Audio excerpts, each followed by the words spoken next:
shakes beneath our feet. The piling odds refuse defeat. Tonight we make our last stand.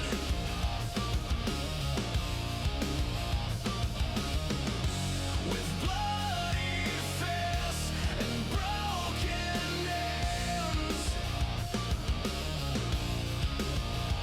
The fire burns, the line won't break. Tonight's the night we choose our fate.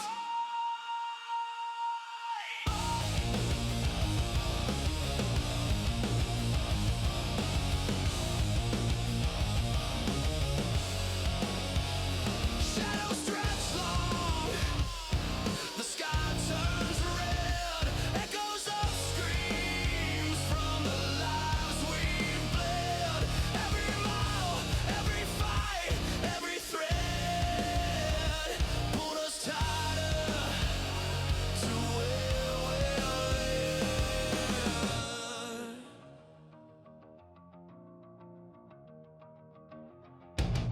The ground it cracks, the winds they roar, but we won't bow, not anymore.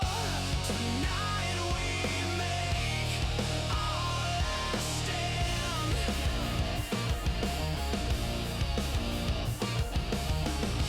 With bloody fists and broken hands. The fire burns, the line won't break. Tonight's the night we choose our fate.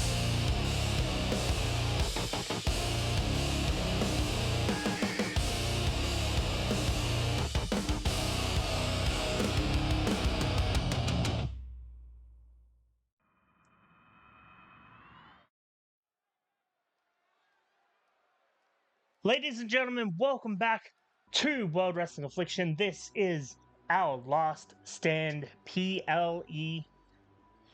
Now, I want to apologize. I've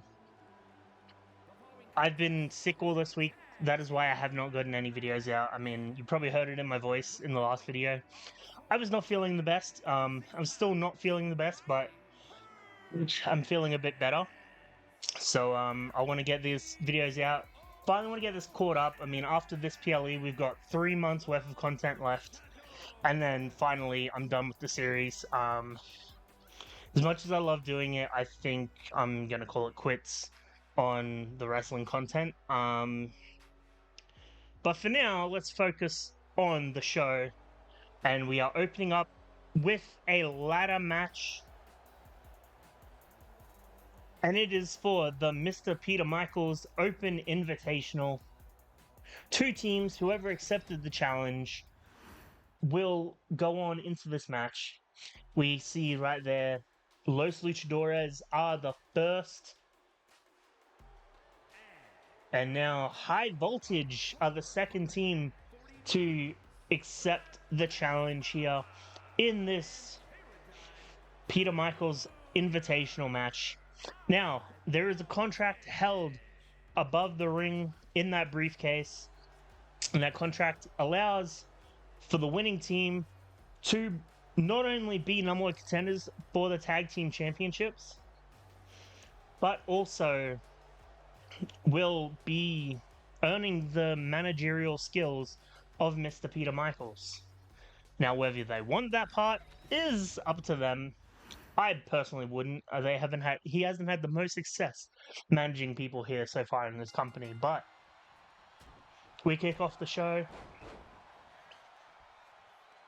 Riley Perkins and El Hijo de Vex taking on High Voltage of Ledesma and Paradigm Jr. This is going to be one hell of an epic luchador battle here in this ladder match. As I said, title held way above the ring, contract held way above the ring for a number 1 contendership match. as well as the managerial skills. Sorry, yeah, a number one contendership match as well as the managerial skills on the line here in this match. Now, we also have a lot of great matches planned for you here in this amazing PLE over the next 2 nights. So on top of this match, we have a triple tornado tag match between the Church of Anarchy and the Undesirables. We have Matthew Rex versus Marco Gates in a loser leaves WWA match. We have I'm trying to think of what else that we have announced for you here this evening. We have the War Games matches, obviously. The women's War Games match will be Kitty Hagen, the Undesirables, and the villain Olivia Jade taking on Ivy Fisher, Rebel Club, and Rose Hamilton in a winner takes all titles match. And on the men's side of things, we have the Next Gen versus Parabellum in the same winner takes all titles match in War Games. So there are going to be some amazing matches. We also have an open challenge for the Intercontinental Championship in night 2. We have TK Landon versus Yamamoto in an Extreme Rules match. We have Tyson Walker challenging the masked assailant Pollux in a tables match. And if Pollux loses, he has to unmask. So it is an amazing planned event for you here tonight. Oh, we got some tables brought into the ring now. And one member of High Voltage climbing to the ring there. I'll have to apologize, I don't know which one's which. They have very similar wrestling gear.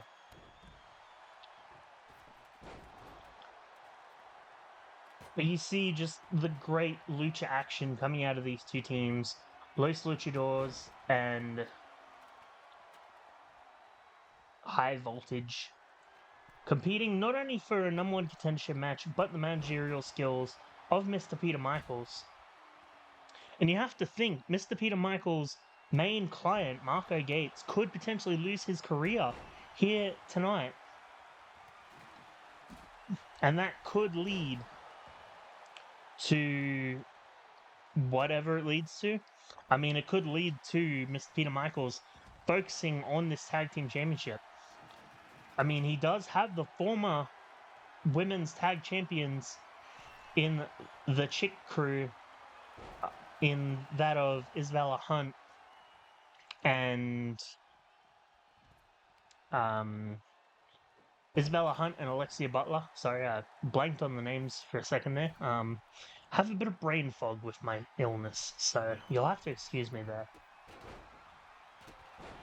But yeah, they're not doing much at the moment. Since losing their tag titles, we haven't really seen them too much. So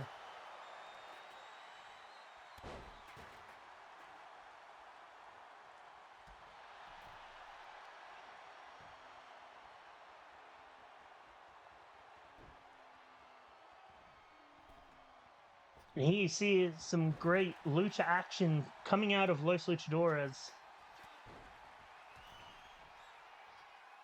And I think El Hijo de Vex just got busted open there. And these two just going at it, beating each other up. Now, this will be a very weapon-intensive PLE, I should mention. I mean, we've got this match, we've got a tables match, we've got War Games matches where weapons will be introduced. We have an Extreme Rules match. This is probably our most hardcore PLE that we've had to this day. I mean, we've had some pretty hardcore matches. I mean, the last man standing match between Castro and Shrav stands out as one that definitely was fairly hardcore.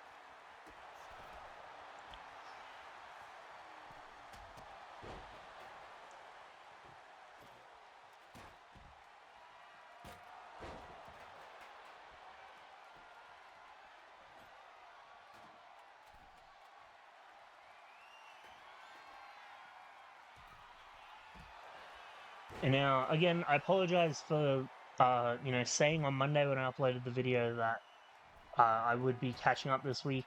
I did get very, very sick with my cough. Not so sick that I ended up back in hospital, but I have been basically bedridden all week, for the most part. So I've not had a chance to sit down and record commentary for you guys.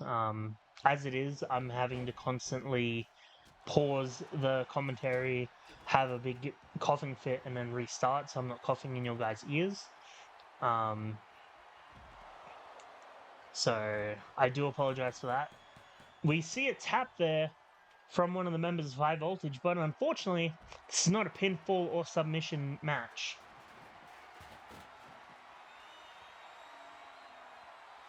So, yeah, I will try to get through the last few PLEs in a timely manner. Try to get it through, and then I've got some content planned for you guys moving forward that is not wrestling related. But we have 3 more PLEs after this. We have Road to Destiny, then we have Legacy, and then we have Wrestle Empire. So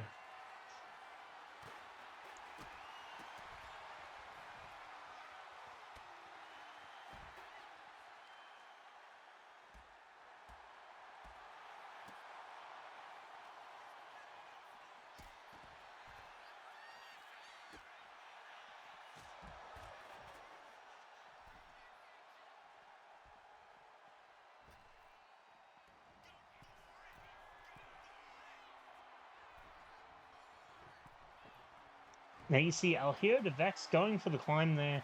One of the members of High Voltage trying to cut him off, but missed.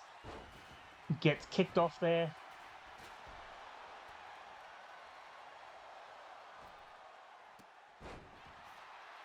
And Alhiro de Vex just keeps fighting them away.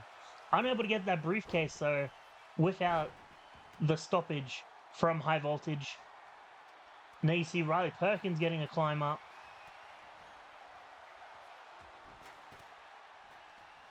And these 4 definitely trying their damnedest to end this match, climbing to that top.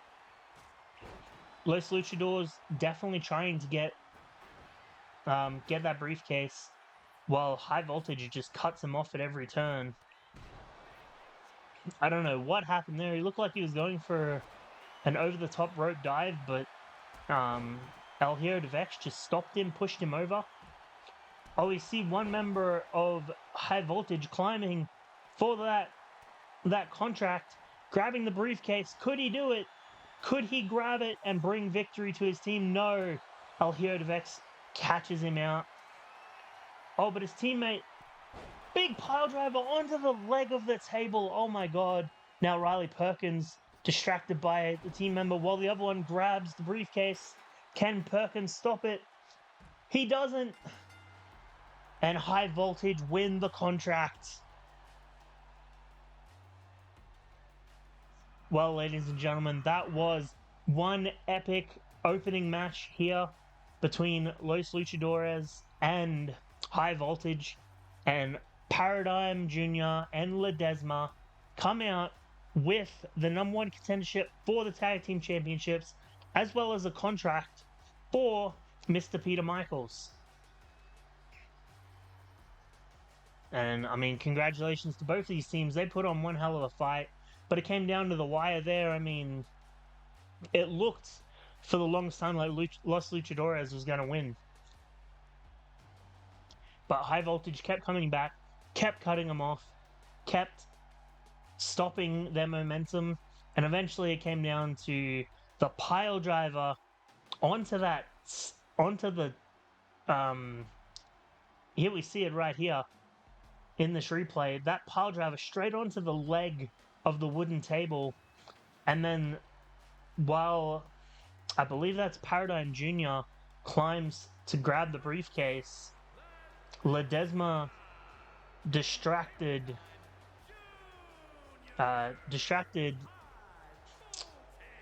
Riley Perkins, allowing for Paradigm to get the contract.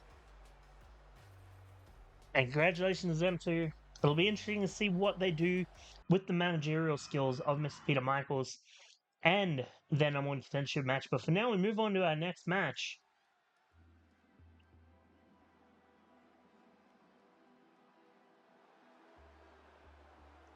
And speaking of Mr. Peter Michaels, here is the family Michaels.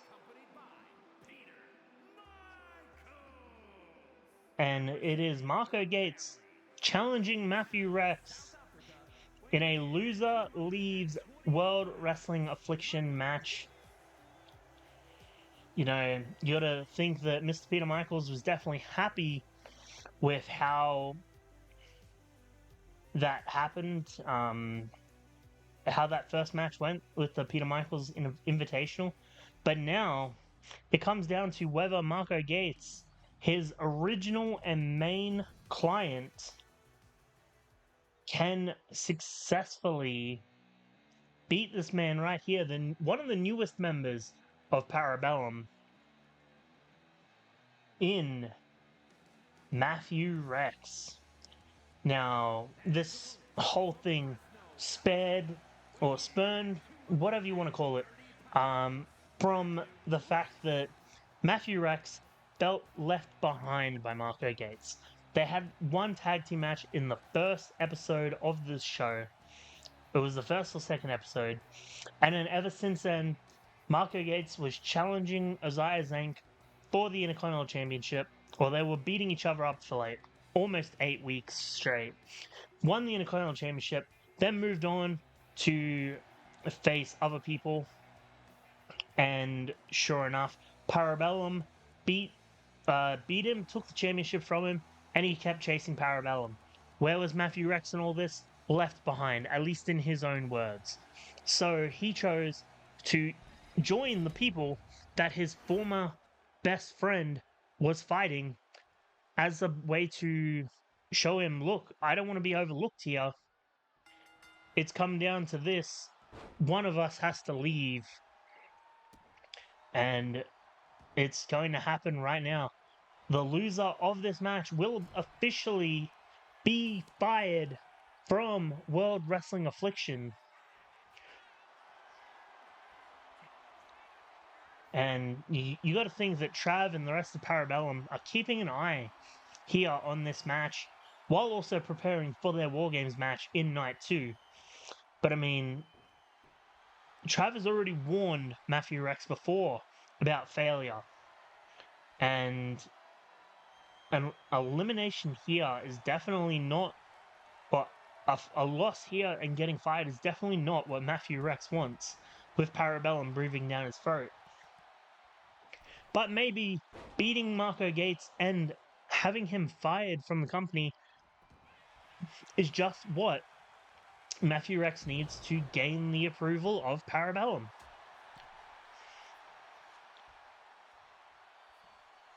And these two going toe-to-toe now. They know each other inside now, and I know that I say that a lot, but they do. They're former tag team partners, they're former best friends. They know what to expect, when to expect it, and how to expect it.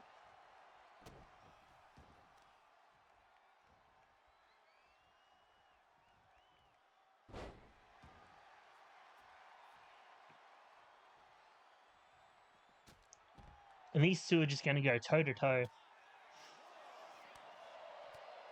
And you got to think, what happens if they do get a count-out victory here? Or like a double count-out, I should say, which is something that's happened in these two's matches before. Would they both be fired? Would neither of them be fired? That's something to consider. But we're down to a 6 count already, and they need to get back in the ring.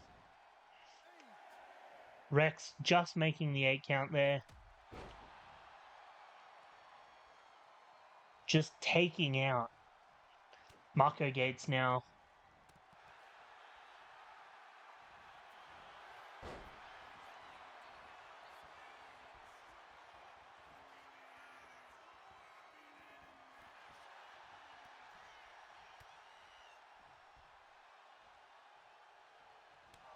These two just definitely fighting it out now.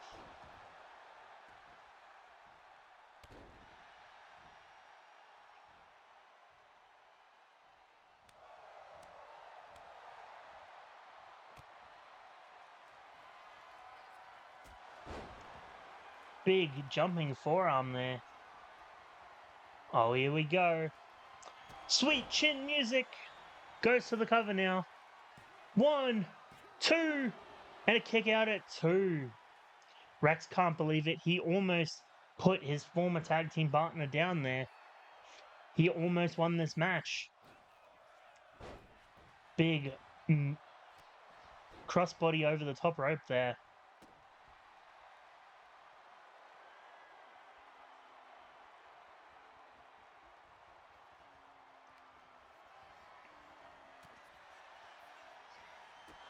And a sweet chin music again after busting him open. Goes to the cover. Could this be it? 1, 2, and a kick out at 2.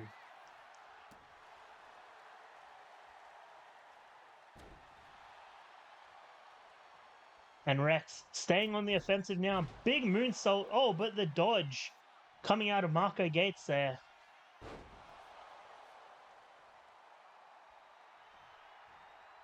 And Marco Gates signaling it's over. Time to go for the go to sleep. But he doesn't. Oh, but a big power slam instead.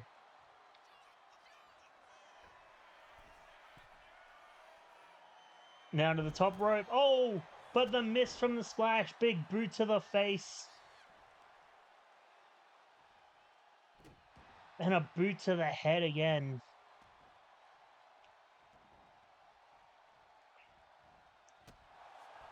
Well, he went for some kind of kick in the corner, but Marco Gates with the counter now. And he's back to his feet.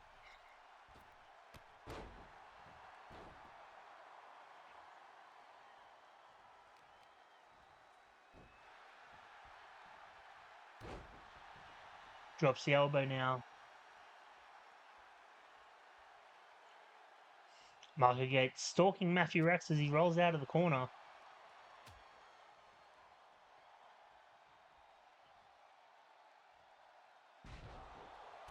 Big drop onto his back there.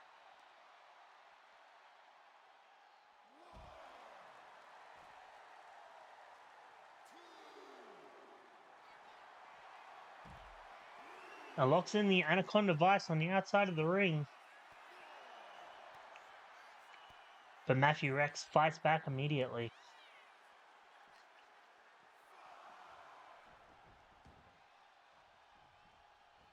Gets Gates back in the ring. Big boot to the face again. Now targeting that shoulder. Now Rex calling Gates up. Big double axe handle off the top rope now.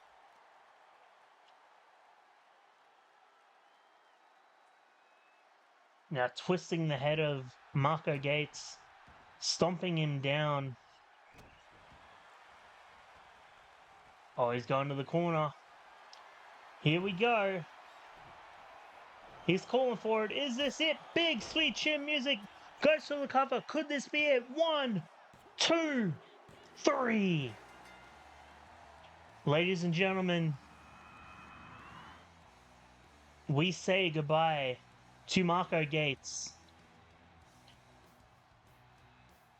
A man who has had one illustrious career. He is former Alpha Omega World Champion, former Alpha Omega Tag Champion, former Alpha Omega Light Heavyweight Champion, former TKWF Intercontinental Champion, former World Wrestling Affliction Intercontinental Champion. This man has done it all in this business, and unfortunately, that career ends here tonight with not 1, not 2, but 3 total sweet chin musics to put him down. Now you see the second one. And it's a bit somber seeing someone's career end like this. especially in the circumstances that it ended in. But that man right there, a member of Parabellum, eliminated one of their opponents, one of their enemies, and did it in such a fashion that I'm sure Trav and the rest of Parabellum can never call him a failure again. Or maybe they can. But for now, tonight at least, he proves that he earned his worth here in Parabellum. But for now, we move on to our next match. And it is going to be a doozy, ladies and gentlemen. For this man, Tyson Walker, trying to get revenge for himself and his brother. For those of you who haven't been following, this man right here, Tyson Walker, and his brother Andy Walker were having a one-on-one match, just a, friendly brotherly rivalry. And at the end of the match, a masked man came and assaulted both of them. And then at the last PLE, in the Four Corners of Hell tag team title match, while Andy Walker was distracted with trying to win the match, that exact same masked man came and threw him off the second story scaffolding that they were fighting on, through a stage lamp, and put Andy Walker on the shelf for who knows how long. And surely enough, the masked man now revealed himself as Pollux, kept chasing after this man, Tyson Walker. And Tyson Walker put him through a table a couple weeks ago and said, look, I want to put you through a table, and if I win, then you will unmask. Will this man right here, Pollux, come out of this match putting his opponent through a table? Or will he be put through a table and be forced to unmask? Now, we don't know who this man is, what he has to do here in this company, why he's been targeting the Walkers for as long as he has.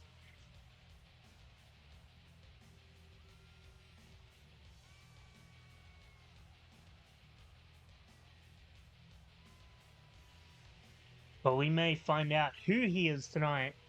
If he loses this match, gets put through a table, he will be forced to unmask.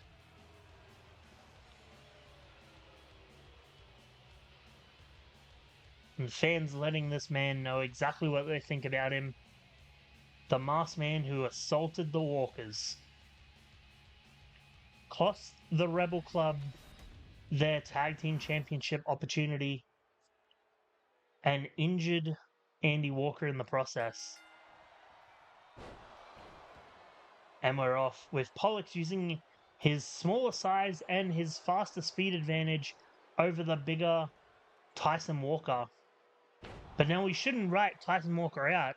He is a former Alpha Omega World Champion, former Alpha Omega Tag Team Champion, former TKWF World Champion. He is definitely, and I think even a former TKWF Tag Champion at one stage as well. He is definitely a force to be reckoned with, especially when he's angry like this. I don't think Pollux stands a chance. I think it's not a matter of if Pollux gets put through a table here tonight. It's a matter of when. And now, I mean, yes, Tyson Walker could just immediately put him through a table in a matter of minutes, have him unmask and have it be done, but I feel like he still wants to inflict a bit of damage on Pollux here to get that revenge that he feels like he deserves, not only for him, but for his brother, who's probably sitting at home right now, hoping that his brother wins this match, finding an unmasked assailant to find out who it is.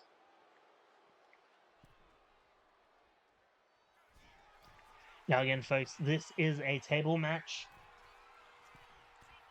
And the only way to win is to put your opponent through a table. No pinfalls, no submissions, no countouts. It is basically just brawl until someone gets put through a table. And I think Tyson Walker's going to use that to his advantage to just beat down on Pollux right now. And there we have it. To his word, or to my word, keeping me not a liar, bringing a steel cage into this tables match. Now, this is obviously no disqualification, so a chair is valid here in this match. But Pollux used that time that Walker used to grab that chair as a way to recover and was able to successfully get some hits on. Oh, here we go. The first table, bring board into play. Never mind. He sets it back up again on the outside of the ring. He used it as a distraction to get Walker out. And he grabs that table once again. Bonks Walker over the head with it. Now, I should mention you can't win just by breaking a table over the head of your opponent. You have to physically put them through the table. So what Pollux did basically just risked having that table not be used for the victory of the match.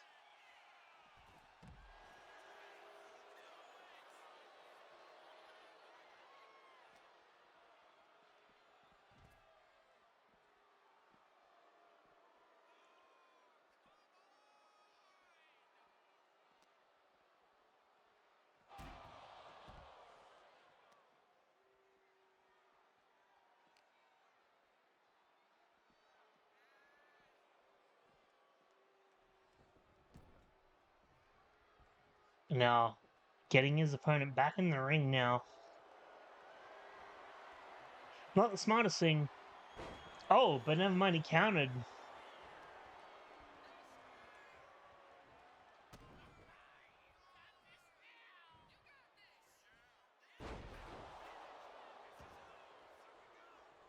And what a move there from Pollux. Pollux slowly making his way over to that table now. Tyson Walker back on his feet. Walker's up on the top rope now. He went for a jump, but Pollux pushed him out and tripped him over. Throws him out of the ring. The table is finally in the ring. All it has to be done is set it up and put someone through it. Pollux taking the time to taunt the crowd rather than setting that table up. And has given Walker a chance to recover now. And there we have it. The table set up, but I think it wasn't set up properly because the table fell down immediately. Now the table finally set up in that ring. And are we going to see Pollux? No, we don't. Oh my god. Pollux almost put Tyson Walker through the table there with that powerbomb. Walker was a few seconds away from losing this match.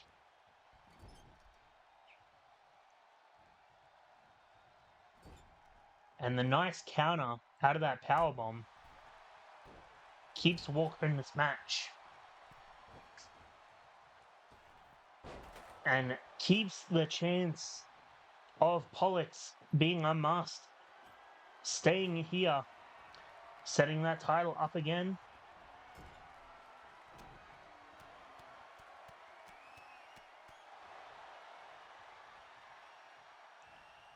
And Walker just beating down on Pollux now.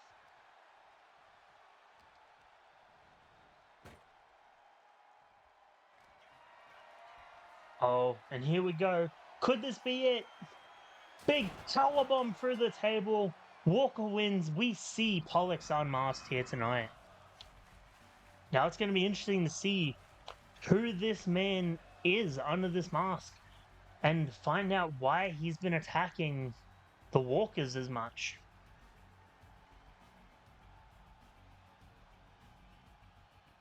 That was one hell of a tables match, ladies and gentlemen. And it turned into more of a brawl of these guys and then the table just being an afterthought. But I think that's what these guys wanted. They wanted a reason to beat each other up, and the table was just a callback to what happened a couple of weeks ago.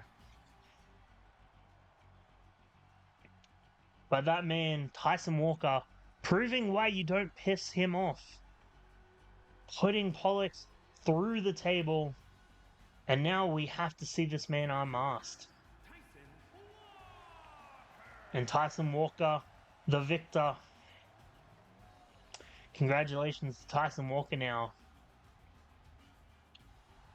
But once he finishes celebrating, we will see Pollux unmasked. Now, who is this man? Let's find out. Wait a second. Tim Taylor?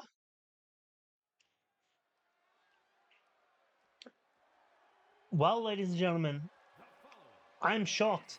That is Tim Taylor of the A-listers. A man who was taken out in the very first month of our show. He was taken out, lost his opportunity to enter the 10-man gauntlet match for the first ever men's world champion. His tag team partner, Luther Ramon, went on to win that match, but was put on the sidelines by Trav, and that's what started the whole Parabellum thing. But for now, we have our main event of the evening. It is the women's war game match. Now, you saw the rules on the screen. Essentially, every now and then, another woman will come in. Once every single woman of the 8 women are in the ring, the match starts, and then everything turns to hell until you get a pinfall. One single pinfall or victory. But here you see the freshest and newest superstar in this War Games match, representing Team Ivy Fisher. It is Rose Hamilton. Now, this woman definitely made an impact so far here in this company.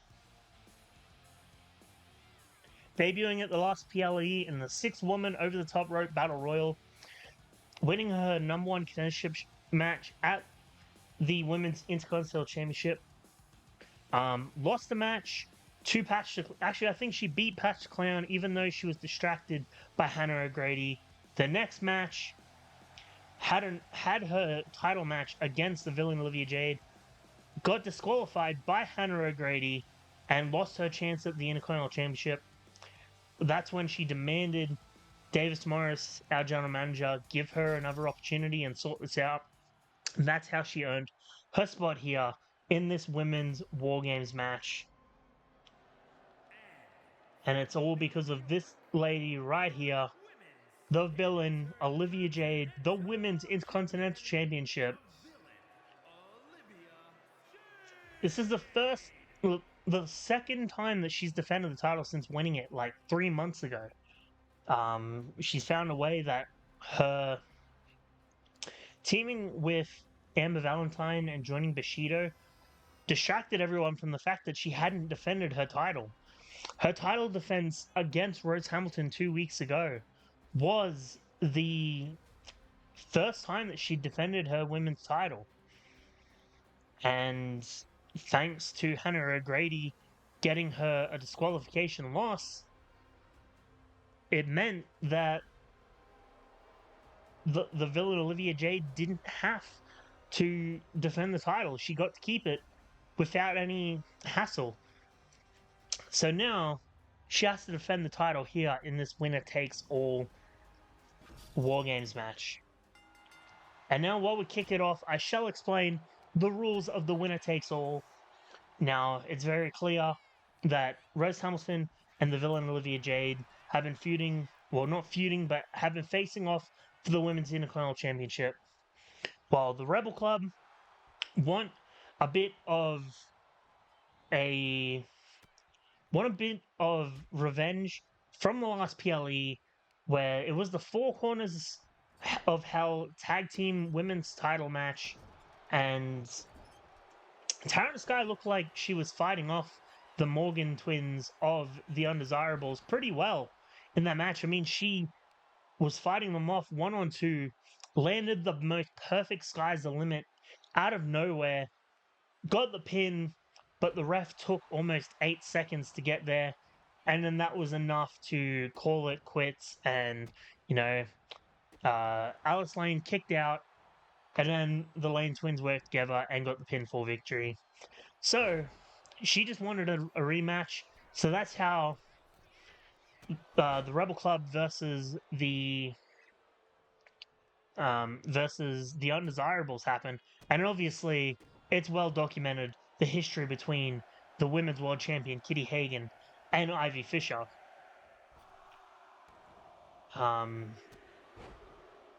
But we find out who is entering the match next.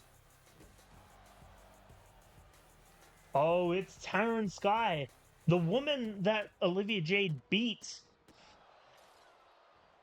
to be crowned the Women's Intercontinental Championship.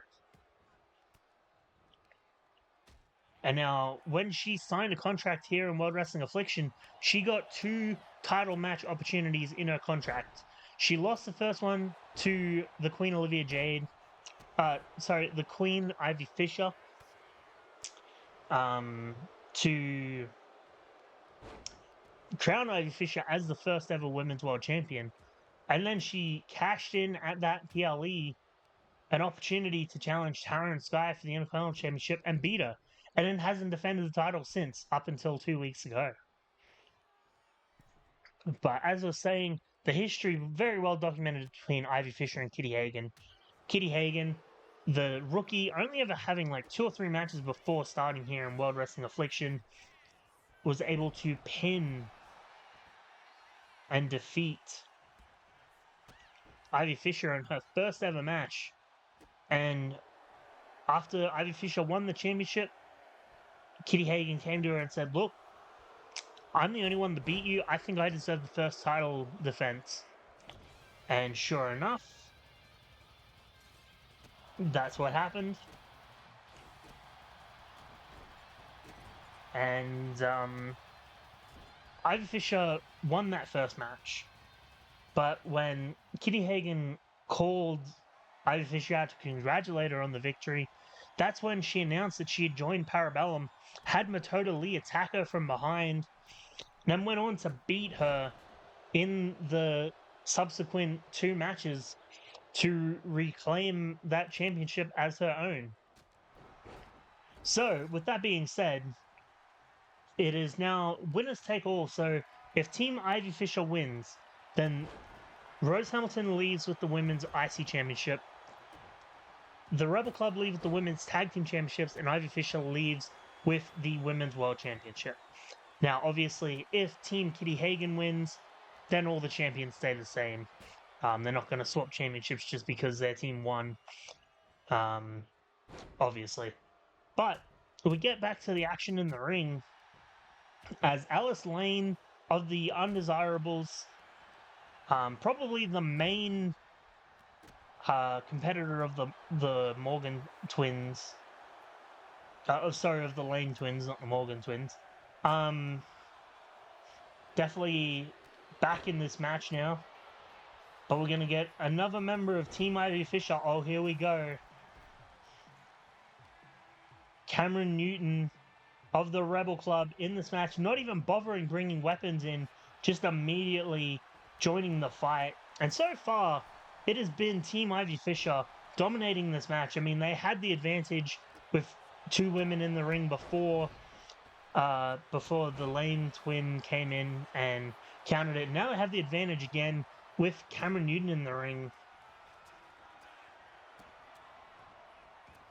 And they are definitely showing they have the fortitude to be champions. They're beating down Olivia Jade and Alice Lane right now.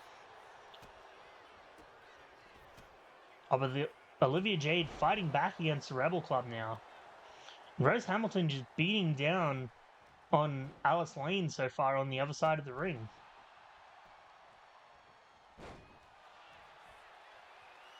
And Oh, well, it looked like Rose Hamilton was going to be putting Alice Lane through that table, but she countered and then hit a sky's the limit out of nowhere just to rub it into Taryn Sky, and Taryn Sky immediately came to the other ring to taunt that. You see Olivia Jade just stretching out Cameron Newton now. And now, while the match doesn't officially start until all members of both teams are in the ring, it is definitely a good strategy to lock in these submission holds and hold them as long as you can.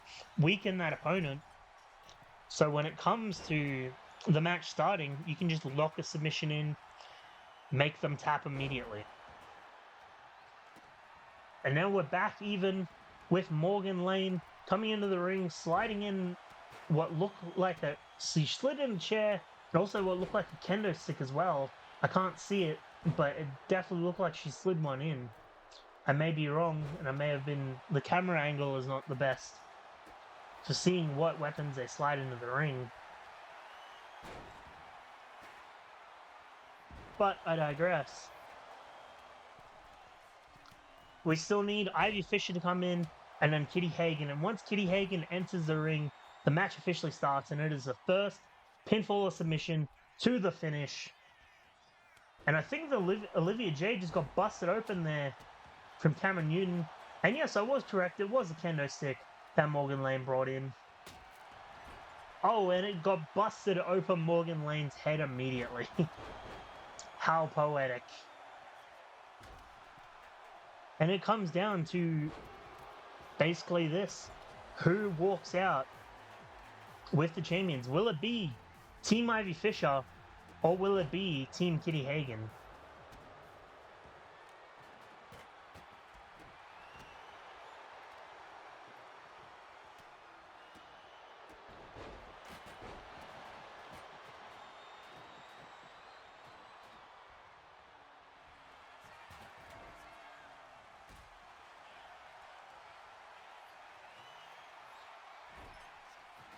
And now Rose Hamilton busted open. Taryn Sky catches Morgan Lane out though.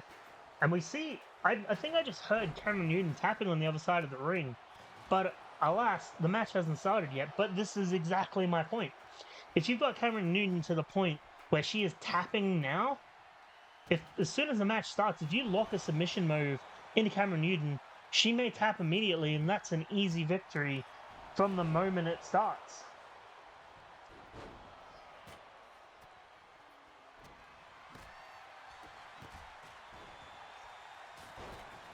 Oh my god. And it looked like Morgan Lane was the one who just got put through that table. And then she immediately got up. Sky's the limit to Morgan Lane out of nowhere. Ladies and gentlemen, we are 5 seconds away from this match officially starting. The moment Kitty Hagan comes down those stairs, climbs into the ring, the match will start. And it will be first fall to a finish. Who will walk out of this women's war game match as champions? Will it be Team Ivy Fisher or Team Kitty Hagan? The match is officially started. There goes the bell ring. It is first fall to a finish. Rose Hamilton immediately locking in a Kimura lock, trying to get a quick submission over the women's world champion.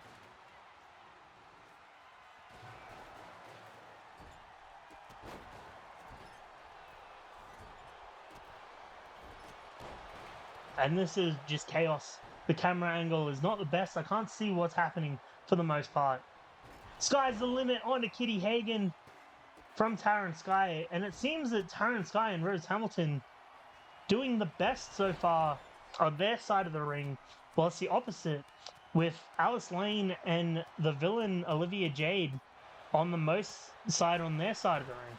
Now it's quite interesting that Kitty Hagan's not fighting Ivy Fisher, but Ivy Fisher is fighting her longest and former rival in the villain Olivia Jade. Now Cameron Newton is fighting Alice Lane, but Rose Hamilton is fighting Morgan Lane, and Kitty Hagan is fighting Taryn Sky. It's a very interesting dynamic that we're seeing in this match. You'd think that the people who are challenging for the titles, they're just fighting their rivals, but they're fighting whoever they can fight. And Ivy Fisher on the ground now.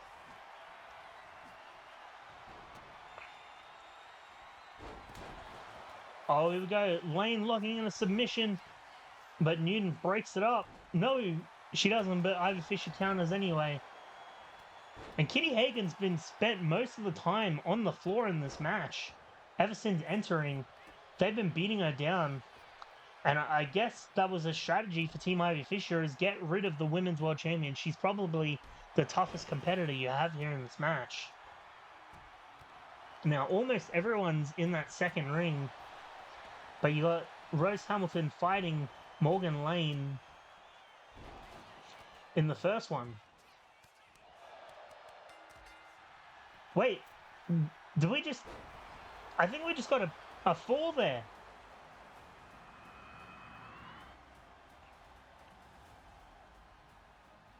Well, this is what I mean with the chaos. You don't know what's happening, but I think it was Cameron Newton tapped to the villain Olivia Jade there.